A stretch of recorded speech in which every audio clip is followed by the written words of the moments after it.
This is the story of the 6 Chinese brothers.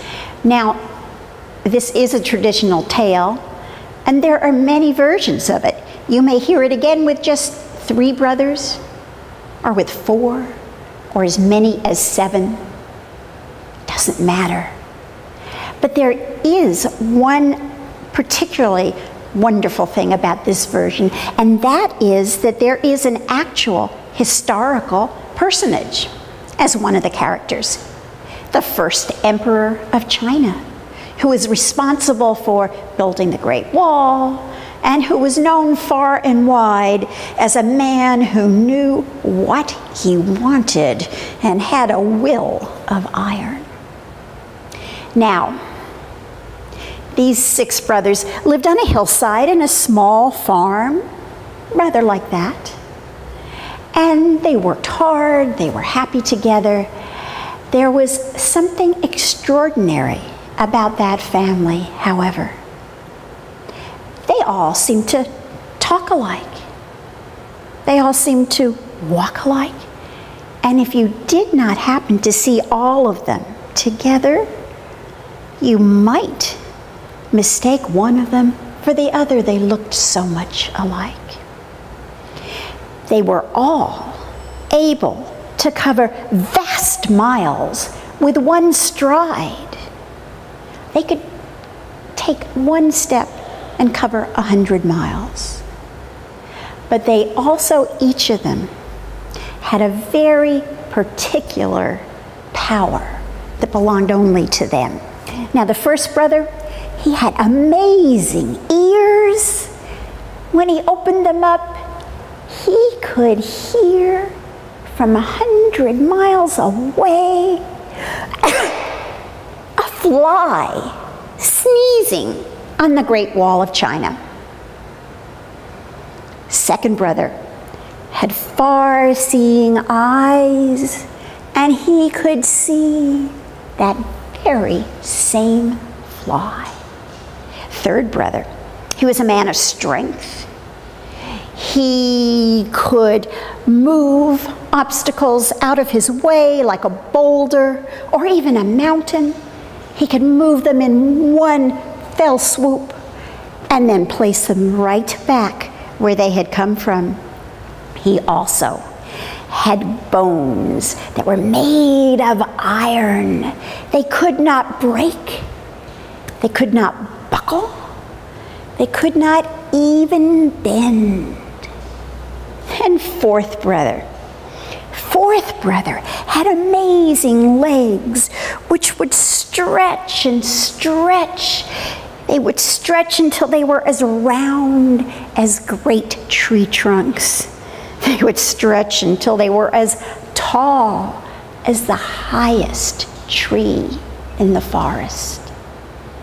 And fifth brother could spend all day working in the hot sun. He would never even use a fan. He would never get hot. And sixth brother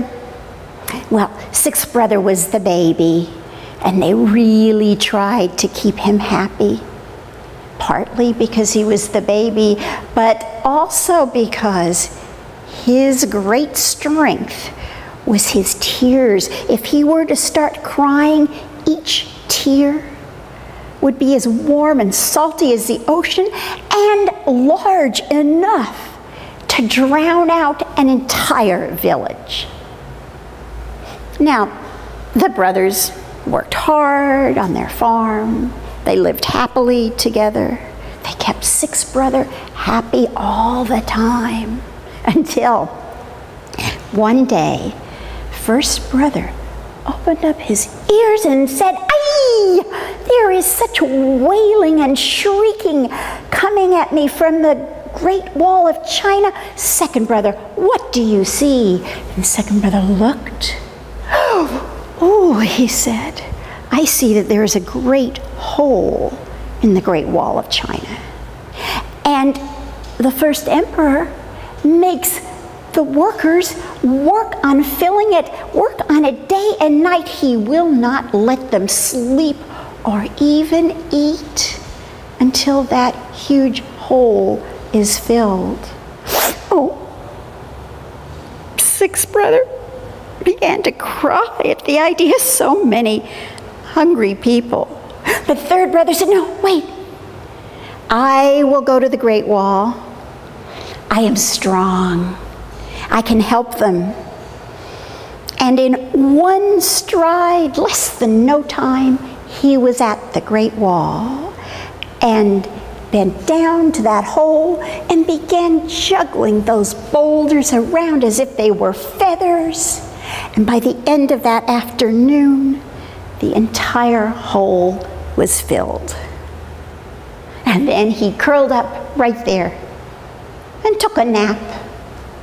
Now, how do you think the emperor felt when one man had in one afternoon filled up this whole hole?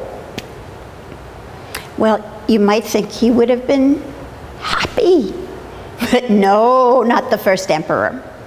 The first emperor said, this man is strong, this man is too strong. I am afraid of him. And he summoned an army to capture third brother. And then, in fact, he said, send two. He is so strong. And so two armies were there when third brother woke up. And the two generals said to him, our celestial emperor has ordered that we are to take you to his palace where we will chop off your head. Eee! Third brother heard that, and then he began to laugh. And far away on the hill, first brother heard and said, third brother is laughing. Second brother looked. Oh, he said, the first emperor has promised to chop off third brother's head.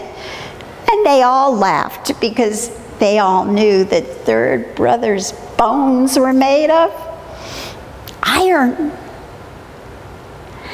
And all the next day, those two armies beat with swords and chopped this way and that way until all their swords were bent and broken. And at last they had to tell the first emperor that they could not do this. And the first emperor said, if you cannot chop off his head, you will drown him.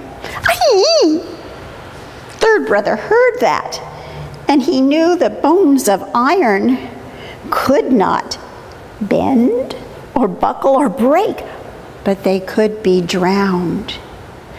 And back on the hillside, first brother heard him cry, and second brother looked. Third brother is going to be drowned. And so, fourth brother jumped up and said, that's all right. I will go take his place. And fourth brother, in one step, was back at the Great Wall less than no time. He tiptoed past those two sleeping armies, woke up his brother, and traded places with him. And the next day, fourth brother was pushed into a boat and dropped into the sea. And he stretched his legs. He stretched his legs as far as he could. And when his feet touched ground, the sea was only up to his knees. So they pulled him back, took him to a deeper part of the ocean, dropped him in, and again, fourth brother stretched his mighty legs, and now the sea came up to his waist.